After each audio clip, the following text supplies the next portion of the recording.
Quit school, quit jobs, quit life, quit friends. Oh, what an urge it is to quit. I want to encourage somebody out there who's thinking about quitting and giving up, somebody who has been praying for years for things to turn around. You're thinking about quitting, you're thinking about giving up, you are caving in. This is for you. Have you ever just had one of those days when your parachute doesn't open? The race has started, but your gate won't unlock.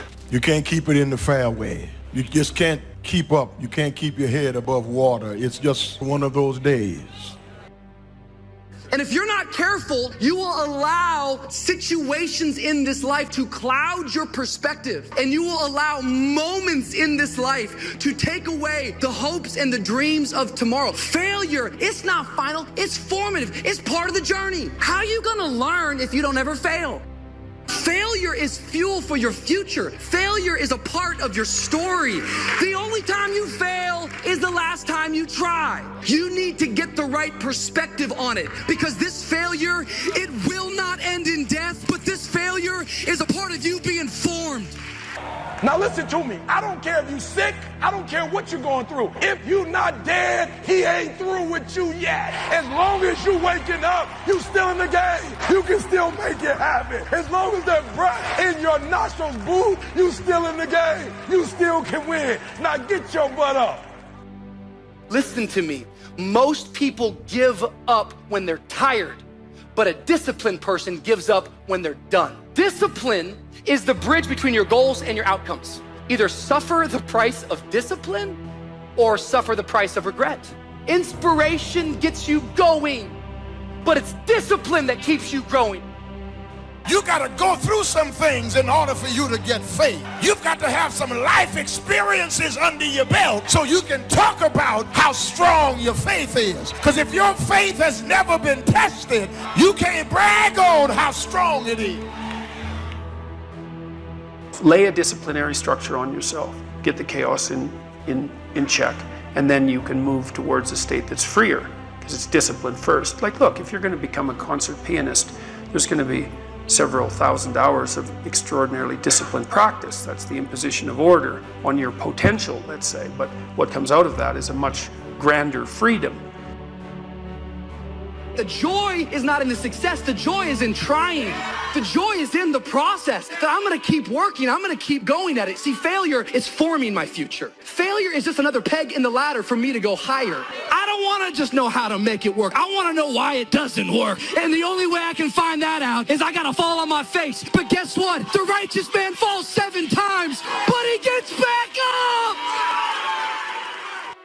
Strive to become the kind of person that people of quality and substance would want to be associated with.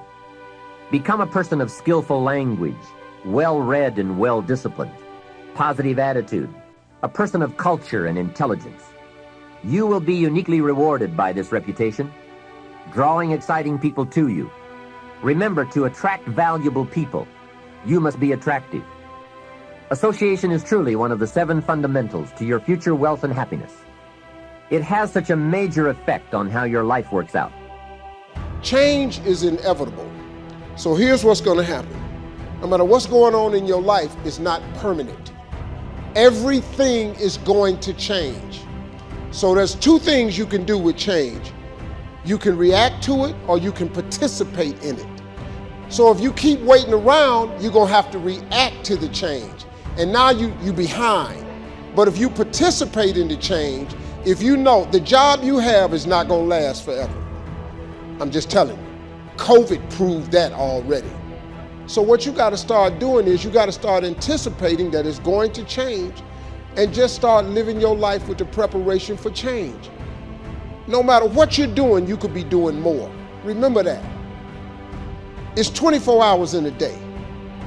You got to use as many of those hours to prepare stability for yourself as you can. There's nothing in this world that can defeat us if God is for us. And if God be for us, who can be against us? It is impossible to have victory and think bondage. It's impossible to be happy and think sadness and depression. Pick up your damn suffering and bear it and try to be a good person so you don't make it worse. That's what life is like. It's suffering. I'm in a fight for my life. I'm in a fight to be a man. I'm in a fight to be a father. I'm in a fight to be a mama. Some of me wants to quit it and walk away. I'm in a fight. Give me somebody to hit it. Where there is no vision, the people perish. So the key to your life is finding a vision that imposes discipline on you. You're doing the best you can, but you put 1 foot forward and 2 steps are made back. You're trying, but things don't seem to be quite working out the way you planned. You thought you'd be in a different place at this season in your life. You're doing everything right, but you're still suffering. The way you enjoy life best is to wrap up one goal and start right on the next one. Don't linger too long at the table of success. The only way to enjoy another meal is to get hungry. Another thing to check for on your list is that you have included goals for each of these 3 important categories. First, make certain your list includes material items you want, such as a home, furniture, a car, or jewelry. Don't attach the wrong importance to things, but they are important. Make sure you've listed your economic goals, your goals for income, profits, and productivity. Third, you'll want to include on your list goals for personal development. Your goals to be more physically fit, to lose weight, to be more decisive, to be a better communicator, to learn another language. Of course, there are other types of goals to consider: social goals, family goals, lifestyle goals. This is pretty heavy homework, but remember, whether or not you do your homework shows up in the marketplace as well as in the classroom. Most of y'all are able to say you don't like your friends. You don't trust them. They tell all of your deep, dark secrets. So why are they still there? Because you go to sleep at night doesn't mean that you're resting.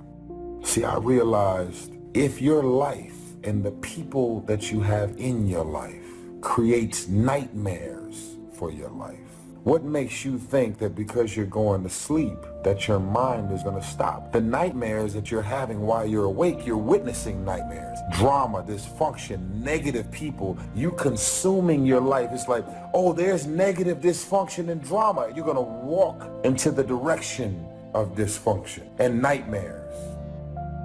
And you can run faster with 100 who want to go than with one around your neck. These people are bad for your health. Toxic relationships are relationships with people that always criticize you. All they can do is find fault. All they can do is just exploit your weaknesses. All they can do is remind you of the mistakes that you've made in the past. See, there are some people that aren't good for you. So you got to look at the people in your life and find out what kind of person are you becoming because of that relationship. Birds of a feather flock together. You run around with losers, you will end up a loser. When I'm discouraged, I need somebody to come alongside me to encourage me that weeping may endure for a night, but joy comes in the morning. That kind of talk wakes up my faith. It stirs my faith to know that no matter how dark my situation, God can work it out. Sometimes when you enter into a storm, health storms, financial storms, there are all kinds of storms. I'm talking about storms that other people can't see. Storms that make people think you haven't been through anything. Because you get up out of bed every morning and you put your hair up and they don't know you put your smile on just like you did your makeup and walked in smiling because you were going through a secret storm. Has anybody ever gone through a secret storm? What you want is a powerful motivator, but the reason why you want it is an even more powerful motivator. It has greater pull. You may find that some of your goals you thought at first glance were important are not important after all. Do some reflecting, refining, and revising. Resilience is very different than being numb. Resilience means you experience, you feel, you fail, you hurt, but you keep going. When we are hit by a crisis, people that just kind of go numb, which basically means that I feel nothing, I'm not learning, I'm kind of like not even living, and that makes us a victim. When we go through the crisis, we don't go for numbness, we go for resilience, and resilience is alive, it is learning, and what happens is resilience makes us victorious. It's that resilience and remembering that you put in your heart, you store it in your heart. So the next time you have an obstacle, a difficulty, an adversity in your life, that resilience remembers. Don't allow the crisis to numb you. Be alive, learn, feel, fail, learn. That's what it's all about if you want to make this difficult time a good time.